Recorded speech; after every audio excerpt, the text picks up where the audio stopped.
आजमगढ़ पहुंचे सपा मुखिया अखिलेश यादव। भाजपा सरकार पर जमकर साधा निशाना। समाजवादी पार्टी के राष्ट्रीय अध्यक्ष अखिलेश यादव ने अयोध्या में रामलला की प्राण प्रतिष्ठा में निमंत्रण के सवाल पर कहा कि भगवान के यहाँ से किसी को निमंत्रण नहीं आता है, बल्कि भगवान अपने आप बुलाते हैं। भगवान बुलाएंगे तो हम जरूर जाएंगे। उन्होंने कहा कि पीडीए के लोगों को कोई पूछ नहीं है। आजमगढ़ के थाना सरायमीर क्षेत्र के ग्राम निजामुपट्टी में आयोजित शादी समारोह में पहुंचे सपा मुखिया ने उम्मीद जताई है कि आगामी 2024 के लोकसभा चुनाव में आजमगढ़ से ऐतिहासिक परिणाम आएगा। ऐतिहासिक परिणाम का इंतजार पूरे देश को भी है।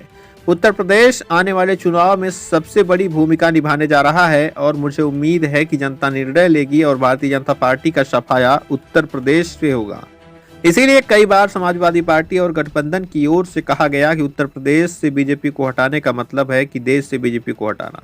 80 हराइए, बीजेपी को हटाइए, इस नारे पर समाजवादी लोग लगातार काम कर रहे हैं। उन्होंने कहा कि पीडीए ही एनडीए का मुकाबला करेगा। उन्होंने कहा कि भाजपा ने वादे किए हैं किसानों की आय दोगुनी करना, नौजवानों को नौकरी और रोजगार देना। आज कम से कम इनको बताना चाहिए कितने लोगों को रोजगार दिया है।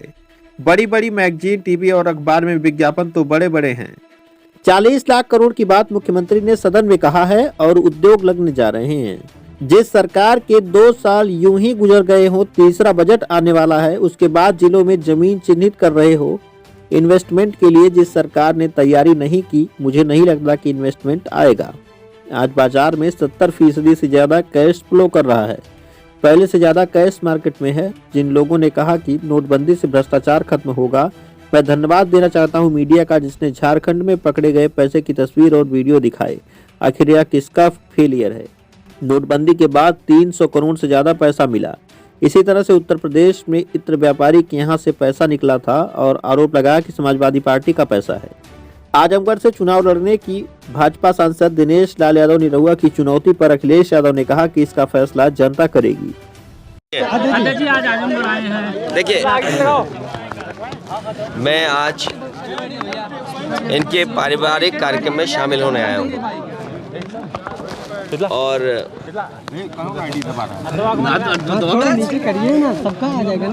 शादी का और पारिवारिक कार्यक्रम में मैं शामिल होने आया हूँ और बधाई देने आया हूँ परिवार को। ये इस गांव में कोई पहली बार नहीं आए और आजमगढ़ में पिछली बार भी जब मैं आया था तो एक शादी में आया था, अगर आपको याद हो, जून में। और लगातार समाजवादी पार्टी कार्यक्रम कर रही है और मुझे उम्मीद है कि आने वाले चुनाव में आजमगढ़ से ऐतिहासिक परिणाम आएगा।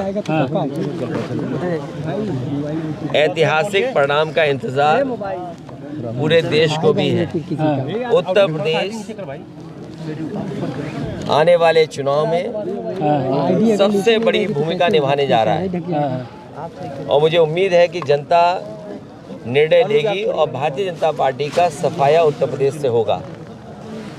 इसीलिए कई बार इस बात को समाजवादियों ने भी कहा और गठबंधन की तरफ से इस बात को कहा गया कि उत्तर प्रदेश से बीजेपी को हटाने का मतलब है देश से बीजेपी को हटना।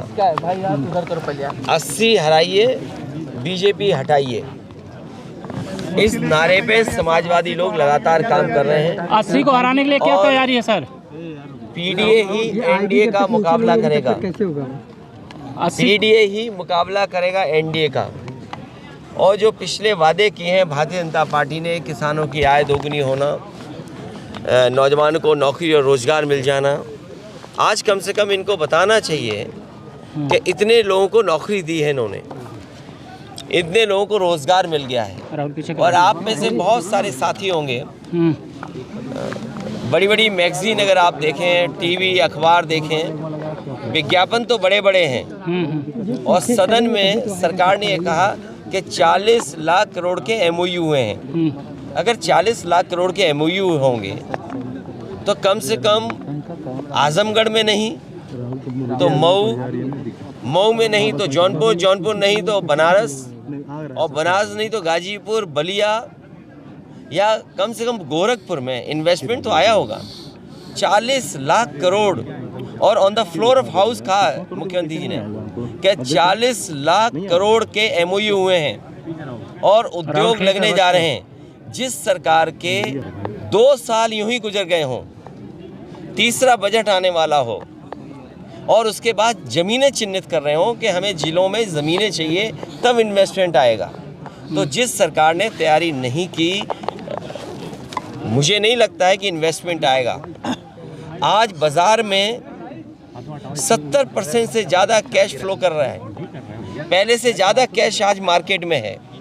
जिन लोगों ने ये कहा कि नोटबंदी होने से भ्रष्टाचार खत्म हो जाएगा, आपने हमने सब ने तस्वीरें देखी हैं और मैं धन्यवाद देना चाहता हूं तमाम अपने यूट्यूबर्स को, चैनल के लोगों को, जिन्होंने झारखंड में जो पैसा पकड़ा गया उसकी तस्वीरें, उसकी वीडियो दिखाई। तो आखिरकार किसका फेलियर है ये, जो सरकार ने नोटबंदी की हो और उसके बाद 300 करोड़ से ज़्यादा पैसा निकले। क्या इसी तरह उत्तर प्रदेश में याद कीजिए कि इत्र व्यापारी पे निकला था पैसा और आरोप ये सरकार ने लगाया कि ये समाजवादियों का है।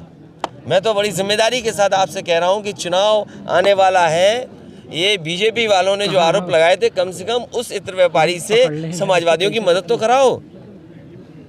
तो आपकी वो पॉलिसी फेल हो गई, किसान का धान नहीं खरीदा गया, घर घर बेरोजगार बैठे उन्हें कब नौकरी मिलेगी, और फिर जाति जनगणना कब होगी। सामाजिक न्याय बिना जाति जनगणना के संभव नहीं है। कुछ लोग सब कुछ पा रहे हैं। आप बताइए कि वाइस चांसलर के अपॉइंटमेंट में किसको नौकरी मिल रही है, कौन है लोग वाइस चांसलर, कौन अपॉइंट हो रहे हैं, और वाइस चांसलर जिनको अपॉइंट कर रहे हैं वो कौन लोग नौकरी पा रहे हैं, उसका सरकार के पास क्या जवाब है। तो जो आंकड़े बता रहे हैं देश के, वो आंकड़े दूसरे तरह के हैं और हमारे मुख्यमंत्री जी कहते हैं कि $1 ट्रिलियन इकोनॉमी बनाएंगे। अंग्रेजी में तो इसलिए बोलते हैं कि आपको समझ में नहीं आए। जैसे उन्होंने कहा ज़ीरो टॉलरेंस कानून व्यवस्था में, इसी गांव के आसपास, इसी विधानसभा के आसपास दूसरी विधानसभा में, बताओ एक राजभर की बेटी के साथ क्या हुआ।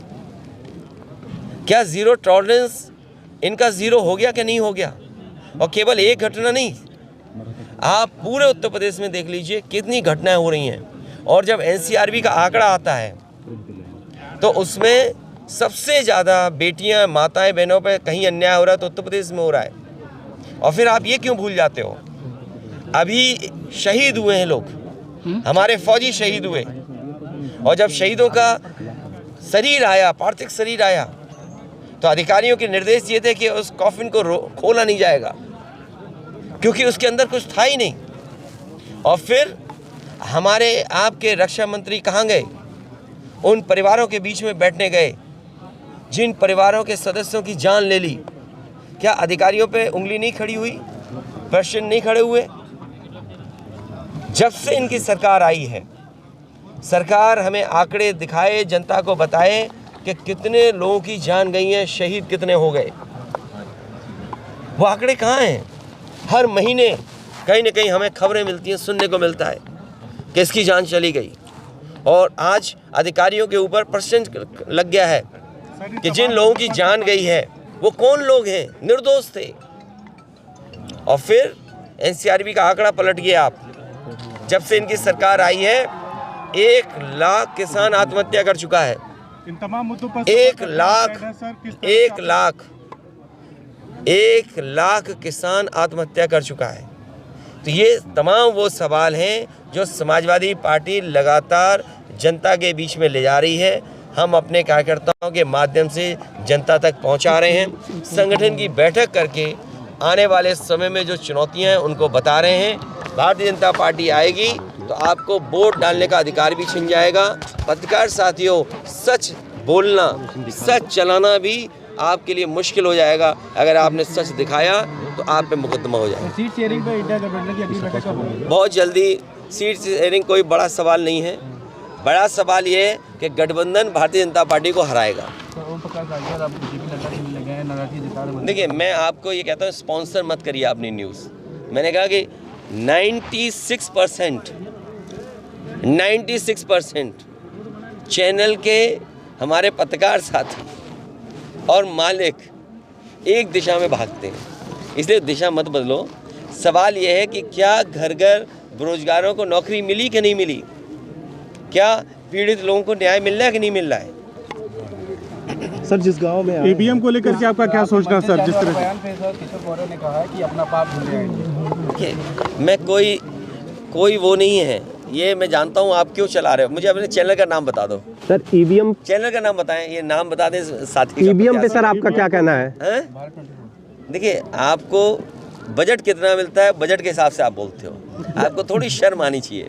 जब मैं ये बात कहूँ कि 1 लाख किसान आत्महत्या कर चुका है 9 साल में, तो उसका जवाब है कि आप भारत 24 पर और जो कश्मीर में हुआ है, आप भरोसा दिलाना चाहते हो, भरोसा जीतना चाहते हो कि आपके फ़ौज के लोगों ने नहीं जान ले ली, निर्दोष लोगों की, सिविलियंस की जान ले ली।